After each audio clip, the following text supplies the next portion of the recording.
And then once you sit down, you can kind of just smile and look at Glenn. Yeah, look over here. Like we're starting the interview. I can do that. Okay. You got Just whenever? Yep. Okay.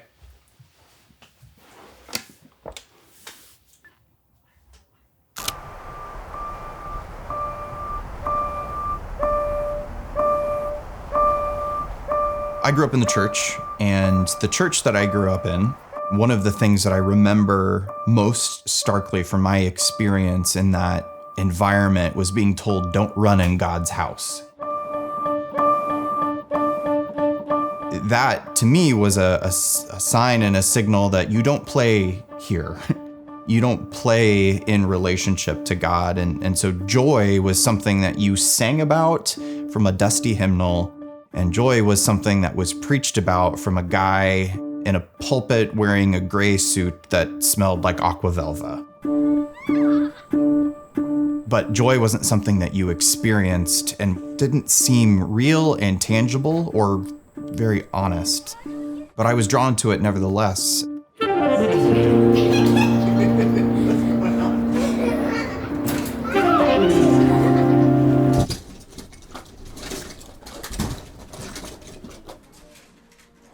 Probably about 3 years ago, I got together with a group of folks that were artists and artisans, and we wanted to explore what is some aspect of God's character that is a mystery to us, and then creatively respond over the course of a year.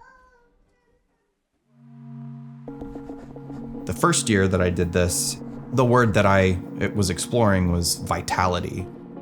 I ended up doing some watercolor paintings with that and exploring a lot of architecture. Noticed that there were places and spaces that brought me alive and gave me a sense of vitality.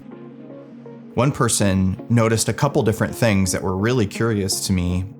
In some of the watercolor paintings that I did, there weren't people in them, and there weren't sort of trash or dirty cups or like the mess of people. And then everything is far away from your own home, or at least you've not painted anything having to do with your home or being at home. So that was something kind of stuck in my head too. It's like, why is that? So when the next year came around, the question that I had brought up was one around joy.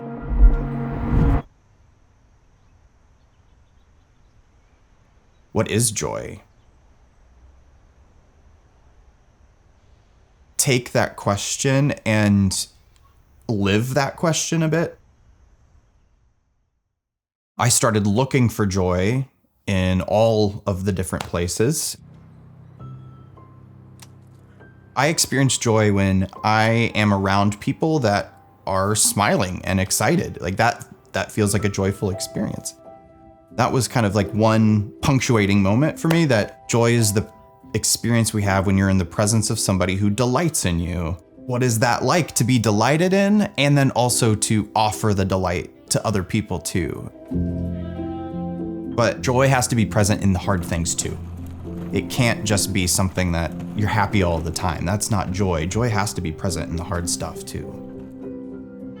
I was trying to wiggle all of these different portraits of joy and different aspects and facets of joy down into like one single thing. But then I realized that there are too many different facets. So I just started to create these different portraits, different definitions of joy, and then an image that were related to it.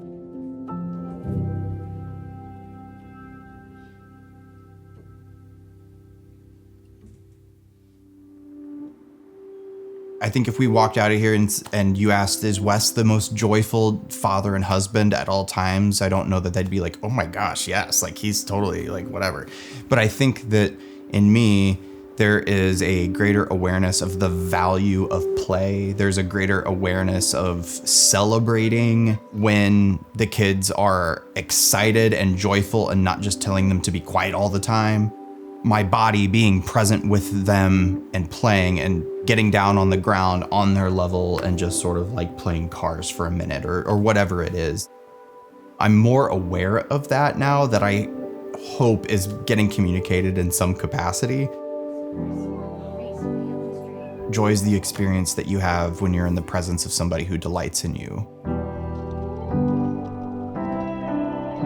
I think that you and me and everybody who reads the book is constantly delighted in.